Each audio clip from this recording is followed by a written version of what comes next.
বিশ্বাসের শৃঙ্খলা বজায় রাখা আমাদের আধ্যাত্মিক জীবনে অত্যন্ত গুরুত্বপূর্ণ। বাইবেলের শিক্ষা অনুযায়ী শৃঙ্খলা আমাদের বিশ্বাসকে মজবুত ও স্থিতিশীল করে তোলে। এটি আমাদের দৈনন্দিন জীবনের সমস্যা ও প্রলোভন থেকে রক্ষা করতে সাহায্য করে। শৃঙ্খলা মানে নিজেকে নিয়মিতভাবে ঈশ্বরের কথা ও কাজের সাথে জড়িত রাখা। এটি প্রার্থনা, বাইবেল অধ্যয়ন এবং অন্যান্য আধ্যাত্মিক কর্মকাণ্ডের মাধ্যমে অর্জিত হয়। শৃঙ্খলা বজায় রাখার মাধ্যমে আমরা আমাদের বিশ্বাসকে কার্যকর ও শক্তিশালী করতে পারি। এটি আমাদের জীবনের বিভিন্ন ক্ষেত্রে সহায়ক হয়, যেমন পরিবার, কর্মস্থল এবং সামাজিক সম্পর্ক। শৃঙ্খলা আমাদেরকে নৈতিকতা এবং সৎ পথ অনুসরণ করতে উদ্বুদ্ধ করে। এটি আমাদের মনের স্থিরতা ও আস্থা বাড়ায়। শৃঙ্খলা আমাদেরকে আত্মনিয়ন্ত্রণ এবং ধারাবাহিকতার মানসিকতা শেখায়। এটি আমাদের বিশ্বাসের জীবনে স্থায়িত্ব নিয়ে আসে এবং ঈশ্বরের প্রতি আমাদের আস্থা বৃদ্ধি করে। শৃঙ্খলাপূর্ণ জীবনযাপন আমাদেরকে নৈতিক ও আধ্যাত্মিকভাবে সমৃদ্ধ করে। তাই বাইবেলের শিক্ষা অনুযায়ী শৃঙ্খলা বজায় রেখে বিশ্বাসের পথে অগ্রসর হওয়া আমাদের সকলের কর্তব্য। যে শাসন ভালোবাসে সে জ্ঞান ভালোবাসে, কিন্তু যে অনুযোগ ঘৃণা করে সে পশুবৎ। যে দণ্ড না দেয় সে পুত্রকে দ্বেষ করে, কিন্তু যে তাহাকে প্রেম করে সে সযত্নে শাস্তি দেয়। পরামর্শ শুনো, শাসন গ্রহণ করো, যেন তুমি শেষকালে জ্ঞানবান হও। বালককে তাহার গন্তব্য পথানুরূপ শিক্ষা দেও, সে প্রাচীন হইলেও তাহা ছাড়িবে না। বালকের হৃদয়ে অজ্ঞানতা বাঁধা থাকে, কিন্তু শাসনদণ্ড তাহা তাড়াইয়া দিবে। বালককে শাসন করিতে ত্রুটি করিও না। তুমি দণ্ড দ্বারা তাহাকে মারিলে সে মরিবে না, তুমি তাহাকে দণ্ড দ্বারা প্রহার করিবে, পাতাল হইতে তাহার প্রাণকে রক্ষা করিবে। দণ্ড ও অনুযোগ প্রজ্ঞা দেয়, কিন্তু অশাসিত বালক মাতা লজ্জাজনক। তোমার পুত্রকে শাস্তি দেও, সে তোমাকে শান্তি দিবে, সে তোমার প্রাণকে আনন্দিত করিবে। দেখো, ধন্য সেই ব্যক্তি যাহাকে ঈশ্বর অনুযোগ করেন। অতএব তুমি সর্বশক্তিমানের দত্ত শাস্তি তুচ্ছ করিও না। ধন্য সেই ব্যক্তি যাহাকে তুমি শাসন করো। হে সদাপ্রভু, যাহাকে তুমি আপন ব্যবস্থা হইতে শিক্ষা দেও। দুঃখার্ত হইবার পূর্বে আমি ভ্রান্ত ছিলাম, কিন্তু এখন তোমার বচন পালন করিতেছি। আমি যে দুঃখার্ত হইয়াছি এ আমার পক্ষে উত্তম, যেন আমি তোমার বিধি শিখিতে পাই। হে সদাপ্রভু, আমি জানি তোমার শাসনকলাপ ধর্মময়, আর তুমি বিশ্বস্ততায় আমাকে দুঃখ দিয়াছ। হে সদাপ্রভু, আমাকে শাসন করো, কেবল বিচারপূর্বক করো, ক্রোধপূর্বক করিও না, পাছে তুমি আমাকে ক্ষীণ করিয়া ফেলো।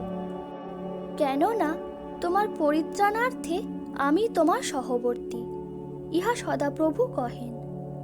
কারণ আমি যাহাদের মধ্যে তোমাকে ছিন্ন ভিন্ন করিয়াছি সেই সমস্ত জাতিকে নিঃশেষে সংহার করিব। তোমাকে নিঃশেষে সংহার করিব না, কিন্তু বিচারানুরূপ শাস্তি দিব, কোনো মতে অদণ্ডিত রাখিব না। জীবিত মনুষ্য কেন আক্ষেপ করে? প্রত্যেক ব্যক্তি আপন পাপের দণ্ডের জন্য। আইসো, আমরা আপন আপন পথের সন্ধান ও পরীক্ষা করি এবং সদাপ্রভুর কাছে ফিরিয়া আসি। আর যদি তোমার ভ্রাতা তোমার নিকটে কোনো অপরাধ করে, তবে যাও, যখন কেবল তোমাতে ও তাহাতে থাকো, তখন সেই দোষ তাহাকে বুঝাইয়া দেও। যদি সে তোমার কথা শুনে, তুমি আপন ভ্রাতাকে লাভ করিলে। কিন্তু যদি সে না শুনে, তবে আর 2-1 ব্যক্তিকে সঙ্গে লইয়া যাও, যেন 2 কিংবা 3 জন সাক্ষীর মুখে সমস্ত কথা নিষ্পন্ন হয়। আর যদি সে তাহাদের কথা অমান্য করে, মণ্ডলীকে বলো। আর যদি মণ্ডলীর কথাও অমান্য করে, সে তোমার নিকটে পরজাতীয় লোকের ও করগ্রাহীর তুল্য হোক। আমি তোমাদিগকে সত্য কহিতেছি, তোমরা পৃথিবীতে যাহা কিছু বদ্ধ করিবে, তাহা স্বর্গে বদ্ধ হইবে, এবং পৃথিবীতে যাহা কিছু মুক্ত করিবে, তাহা স্বর্গে মুক্ত হইবে। আমাদের প্রভু যীশুর পরাক্রম সহকারে তাদৃশ ব্যক্তিকে মাংসের বিনাশার্থে শয়তানের হস্তে সমর্পণ করিতে হইবে, যেন প্রভু যীশুর দিনে আত্মা পরিত্রাণ পায়। বরং আমার নিজ দেহকে প্রহার করিয়া দাসত্বে রাখিতেছি, পাছে অন্য লোকদের কাছে প্রচার করিবার পর আমি আপনি কোনো ক্রমে অগ্রাহ্য হইয়া পড়ি। তোমরা আপন আপন সন্তানদিগকে ক্রুদ্ধ করিও না, বরং প্রভুর শাসনে ও চেতনা প্রদানে তাহাদিগকে মানুষ করিয়া তুলো। পিতারা, তোমরা আপন আপন সন্তানদিগকে ক্রুদ্ধ করিও না, পাছে তাহাদের মনোভঙ্গ হয়। কিন্তু ধর্মবিরূপক এবং জরাতুর স্ত্রীলোকের যোগ্য গল্প সকল অগ্রাহ্য করো, আর ভক্তিতে দক্ষ হইতে অভ্যাস করো। কেননা শারীরিক দক্ষতার অভ্যাস অল্প বিষয় সুফলদায়ক হয়, কিন্তু ভক্তি সর্ববিষয় সুফলদায়িকা। তাহা বর্তমান ও ভবিষ্যৎ জীবনের প্রতিজ্ঞাযুক্ত। যাহারা পাপ করে, তাহাদিগকে সকলের সাক্ষাতে অনুযোগ করো, যেন অন্য সকলেও ভয় পায়। কেননা ঈশ্বর আমাদিগকে ভীরুতার আত্মা দেন নাই, কিন্তু শক্তির, প্রেমের ও সুবুদ্ধির আত্মা দিয়াছেন। ঈশ্বর নিঃশ্বসিত প্রত্যেক শাস্ত্রলিপি আবার শিক্ষার, অনুযোগের, সংশোধনের, ধার্মিকতা সম্বন্ধীয় শাসনের নিমিত্ত উপকারী। আর তোমরা সেই আশ্বাস বাক্য ভুলিয়া গিয়াছ, যাহা পুত্র বলিয়া তোমাদের সহিত কথাবার্তা কহিতেছি। হে আমার পুত্র, প্রভুর শাসন তুচ্ছ করিও না, তাহার দ্বারা অনুযুক্ত হইলে ক্লান্ত হইও না। কেননা প্রভু যাহাকে প্রেম করেন, তাহাকেই শাসন করেন। যে কোনো পুত্রকে গ্রহণ করেন, তাহাকেই প্রহার করেন। শাসনের জন্যই তোমরা সহ্য করিতেছ, যেমন পুত্রদের প্রতি, তেমনি ঈশ্বর তোমাদের প্রতি ব্যবহার করিতেছেন। কেননা পিতা যাহাকে শাসন না করেন, এমন পুত্র কোথায়? কোনো শাসনই আপাতত আনন্দের বিষয় বোধ হয় না, কিন্তু দুঃখের বিষয় বোধ হয়। তথাপি তদ্বারা যাহাদের অভ্যাস জন্মিয়াছে, তাহা পরে তাহাদিগকে ধার্মিকতার শান্তিযুক্ত ফল প্রদান করে। জানিও, তোমাদের বিশ্বাসের পরীক্ষা সিদ্ধতা ধৈর্য সাধন করে। ধন্য সেই ব্যক্তি যে পরীক্ষা সহ্য করে, কারণ পরীক্ষা সিদ্ধ হইলে পর সে জীবন মুকুট প্রাপ্ত হইবে।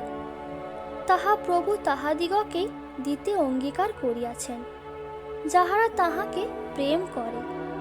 কারণ আমরা সকলে অনেক প্রকারে উছট খাই। যদি কেহ বাক্যে উছট না খায়, তবে সে সিদ্ধ পুরুষ, সমস্ত শরীরকেই বল্গা দ্বারা বশে রাখিতে সমর্থ। ইহাতে তোমরা উল্লাস করিতেছ, যদিও অবকাশ মতে এখন অল্পকাল নানাবিধ পরীক্ষায় দুঃখার্থ হইতেছ, যেন সে সুবর্ণ নশ্বর হইলেও অগ্নি দ্বারা পরীক্ষিত হয়। তাহা অপেক্ষাও মহামূল্য তোমাদের বিশ্বাসের পরীক্ষা সিদ্ধতা যীশু খ্রিস্টের প্রকাশকালে প্রশংসা, গৌরব ও ও সমাদরজনক হইয়া প্রত্যক্ষ হয়। আর সমস্ত অনুগ্রহের ঈশ্বর, যিনি তোমাদিগকে খ্রিস্টে আপনার অনন্ত প্রতাপ প্রদানার্থে আহ্বান করিয়াছেন, তিনি আপনি তোমাদের ক্ষণিক দুঃখভোগের পর তোমাদিগকে পরিপক্ক, সুস্থির, সবল, বদ্ধমূল করিবেন। আমি যত লোককে ভালোবাসি সেই সকলকে অনুযোগ করি ও শাসন করি। অতএব উদ্যোগী হও ও মন ফিরাও। আমেন।